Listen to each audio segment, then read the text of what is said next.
ओम शांति। ओम शांति। ओम शांति।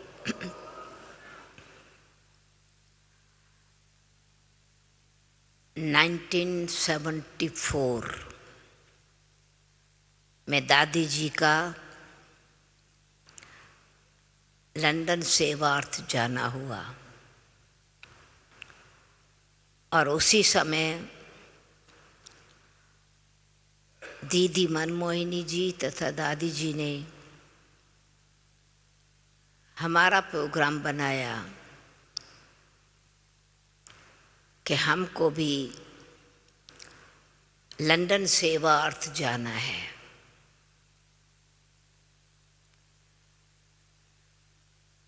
सौभाग्य की बात थी। वैसे तो दादी जी कुछ समय के बाद लंदन से वापस आने वाली थी,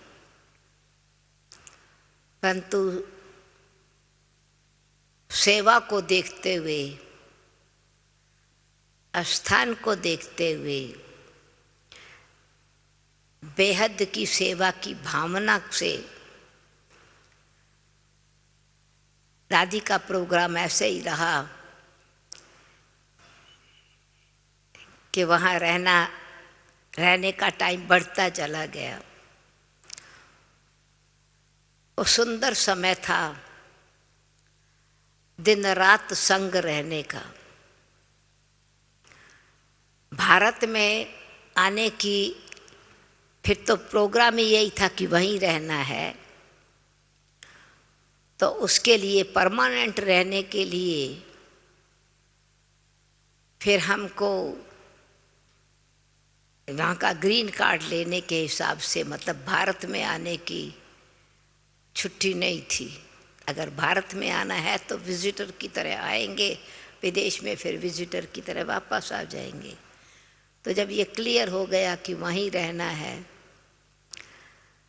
तो दादी जी की विशेषताएं जो विदेशियों को स्वदेशी कैसे बनाए, आपसी संगठन में किस प्रकार से हम सदा रहे, तो वो उस समय जो था वो हिप्पी का ज़माना था। यानी हिप्पी का मतलब यूथ बहुत करके जो यंगस्टर थे, यूथ थे, वो अपना भले अच्छे अच्छे घरों के लोग अपना घर छोड़ करके नौकरी तो थोड़े समय के लिए रिज़ाइन करके, नौकरी जल्दी मिल जाती थी, छोड़ो 6 महीने के बाद मिल गई, जब चाहिए तो लो, जब चाहिए तो छोड़ो।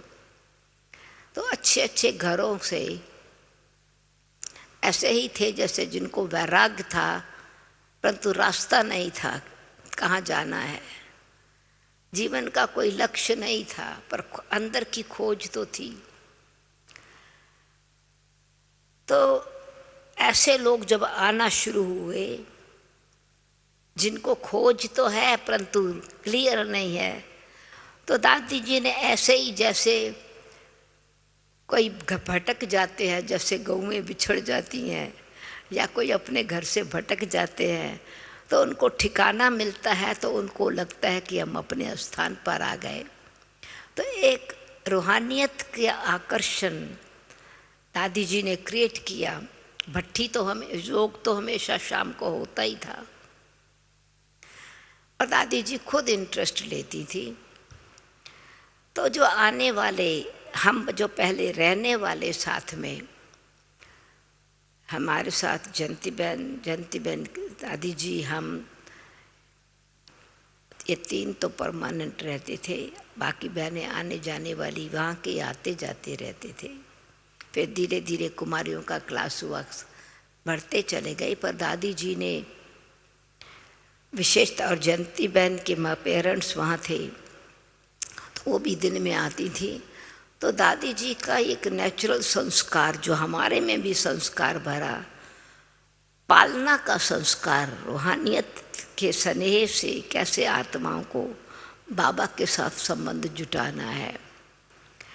तो सुबह का क्लास, फिर 11 बजे जो नोट्स मधुबन से आते थे, तो जो भी सवेरे नहीं आ सकते थे, जो भी कनेक्शन में आते गए, 15-20 इंडियन भाई बहन थे, वो भी, उनको भी।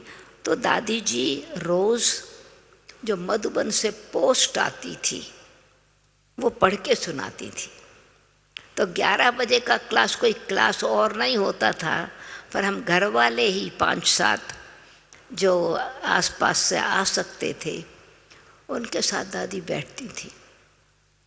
तो ये था कि एक संगठन बन जावे, आपसी जो है वो इंटरेस्ट बढ़े, रूर यहाँ न हुए, मधुबन से कनेक्शन बना रहे। तो दादी जी ने वहाँ रहते हुए ऐसा ही महसूस कराया जैसे कि हम रोज़ की वहाँ की न्यूज़ सुन रहे हैं और न्यूज़ भेज रहे हैं। ये नहीं महसूस हुआ कि हम इतने समय तक नहीं आए, 4 साल 5 साल तक नहीं आए थे, 4 साल के बाद ही आए थे। तो जब विदेशी आना शुरू हुए तो हम लोग क्लास का योग कोर्स कराते थे, जयंती बहन हम। पर दादी जी साथ में ज़रूर क्लास के बाद कोर्स पूरा हो जाता था, फिर उनसे बैठती थी। ऐसा नहीं कि कोर्स हमने कराया तो फिर कोई बात नहीं, परंतु दादी को ये होता था कि इनको इस प्रकार की रूहानियत की पालना मिले। एक्स्ट्रा जैसे जैसे ज्ञान दिया, नॉलेज इज़ लाइट, पर नॉलेज माइट कैसे होती है और इसकी गहराई में कैसे जाए।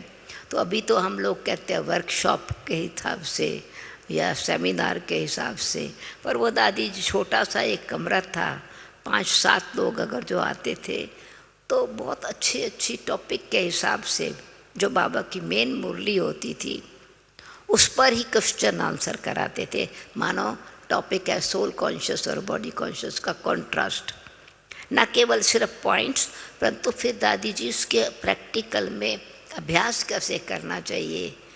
तो मेरा कहने का मतलब ये कि दादी जी फाउंडेशन में ही जो भी आने वाले थे उनको 4 बातें सिखाई, क्योंकि बहुत लोगों के पास जॉब छोड़ के ही रहने की आदत थी, जो खास करके जो शुरू में आए। तो दादी कहती थी खाली दिमाग शैतान का अड्डा होता है, भले आप फ्री हो, आपके पास पैसा बैंक में है, परंतु अभी भी आप जाएंगे तो सेवा के ख्याल से ही जाएंगे। तो पार्ट टाइम भी जॉब लेना है तो जॉब लो ज़रूर, पार्ट टाइम जॉब करो।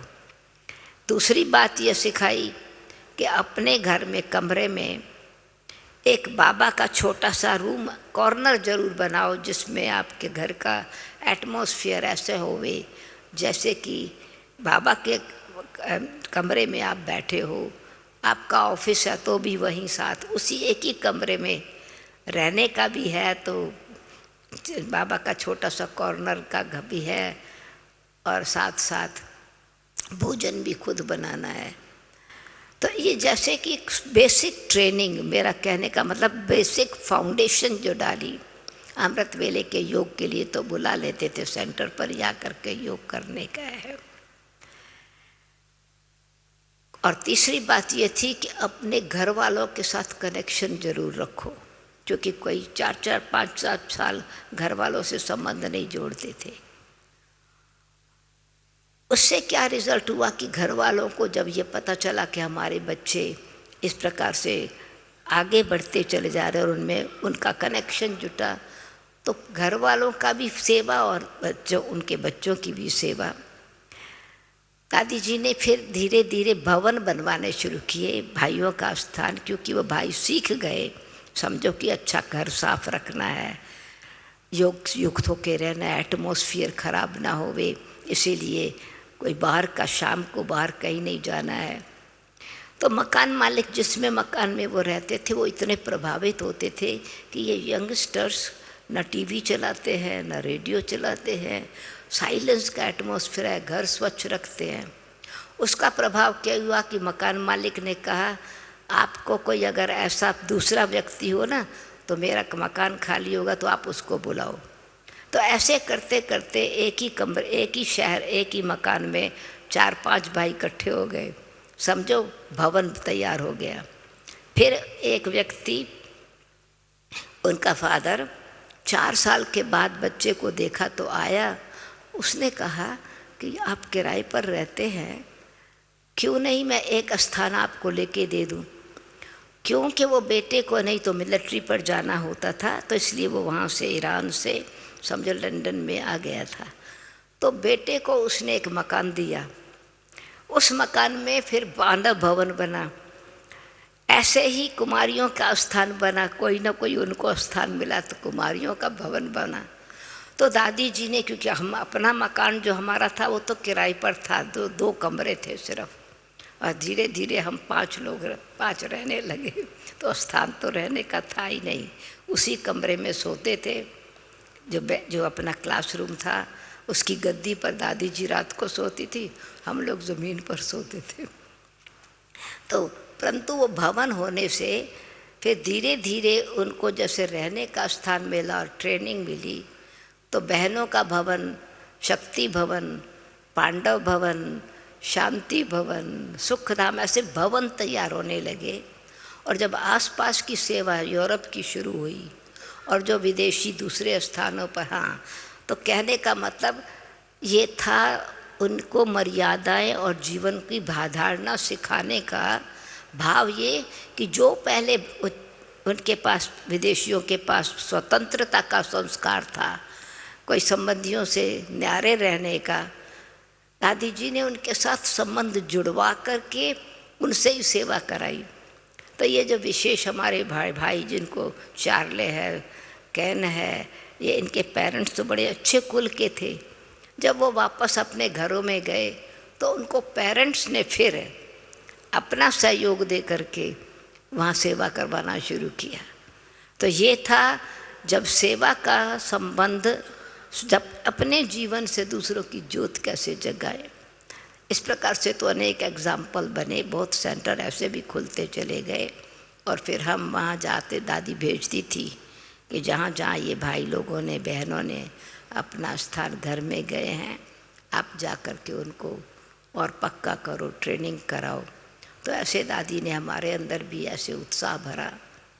दादी जी की ये एक विशेषता, अनेक विशेषताओं में से, हर चीज़ पहले अपने पर एक्सपेरिमेंट करती थी। कोई भी बाबा की बात है तो योग का प्रयोग किसको कहा जाता है? योग का प्रयोग दादी जी ने बहुत बारी, जब शरीर जिस समय ठीक नहीं होता था, दादी जी 11 घंटे तो सेवा करती थी, सुबह से लेके शाम तक, मतलब 11 घंटे तो होते ही थे सेवा में। अच्छा, फिर जब तबीयत ठीक नहीं होती थी तो उस समय विशेष जैसे अंतर्मुखी हो थे, उनके पास कोई जब उनको जो देखने जाता था दादी जी को, तो दादी जी को ये एक पक्का ये था कि मेरे शरीर की बीमारी को कोई देख के मुझे देखने आवे तो बीमारी उनको ना याद आवे, उनको बाबा याद आवे। तो बीमारी में भी उनकी जो चेहरे से ये नहीं लगता था कि कोई रोग है। कभी कभी दर्द, कभी कहते थे टांग में दर्द है, तो टांग में दर्द है, चेहरे पर क्यों आवे, फेस थोड़ी दर्द है, टांग दर्द है ना, तो टांग में दर्द है ना, यहाँ तक क्यों आवे। मतलब कंट्रोलिंग पावर, अपनी कर्म इंद्रिय की रूलिंग पावर, ये अपनी तपस्या के आधार से और साथ साथ सेवा की बेहद की जो पालना में संगठन को हमेशा बना करके रखा। दादी जी, हम लोग जाते थे कहीं प्रोग्राम करने के लिए तो दादी जी हमेशा साथ में जाती थी। छोटा सा प्रोग्राम भी है, कहीं लेक्चर करने जाना है, लाइब्रेरी में भाषण है, दादी जी साथ में जाएंगी। और उसमें इंटरेस्टिंग बात ये थी कि कैसे भावनाओं का, भाषा का, यानी वाइब्रेशंस का सहयोग देना है। तो हम कार में उसी टॉपिक पर, जिस टॉपिक पर भाषण करना होता था, दादी जी कार में ही रूरियान करती थी, कहती थी कि मैं तो वहाँ नहीं करूँगी भाषण, तो बाबा के पास, बाबा के बच्चों के पास हमारे भावना भी पहुँचे। तो ऐसे हमको भी तैयार कर करके बहुत ऊंची बात बताने, एक बात बारी हम जा रहे थे, जयंती बहन का प्रोग्राम था और जयंती बहन थी नहीं, अमेरिका गई थी या किसी दूसरी कंट्री में गई थी। तो वो प्रोग्राम, विशेष प्रोग्राम बहुत स्पिरिचुअल एसोसिएशन और ग्रेट ब्रिटेन में था और मैं तो नहीं गई थी उस समय, इंग्लिश की मुझे प्रैक्टिस नहीं थी इतनी। भाषण तो करना है क्योंकि वो पब्लिक प्रोग्राम है, प्रिंट किया हुआ है, उनके कैलेंडर में है। दादी ने कहा जाना तो है, भाषण आप भाषण करना। मैंने कहा दादी मुझे तो इंग्लिश की प्रैक्टिस नहीं है, कोई और इंग्लिश बहन जो है ना वो भाषण करी। तब तक एक दो बहनें इंग्लिश आ गई थी, क्लास सेंटर पर आती थी, अच्छी थी, होशियार, वो तो इंग्लिश भाषा वाली है। तो दादी ने मुझे कहा कि भाषण का मतलब क्या है। भाषण कोई भाषा का प्रयोग नहीं है। भाषण में तो वो इंग्लिश वाली बेशक बहन इंग्लिश बोलेगी, लैंग्वेज बोलेगी, भगवान की लैंग्वेज कोई इंग्लिश थोड़ी है। भगवान की नॉलेज तो भगवान जो हमारे हृदय में प्रेम है परमात्मा का, हमारे लिए वो बाबा के लिए भावना और अनुभव है, वो सुनाना है ना।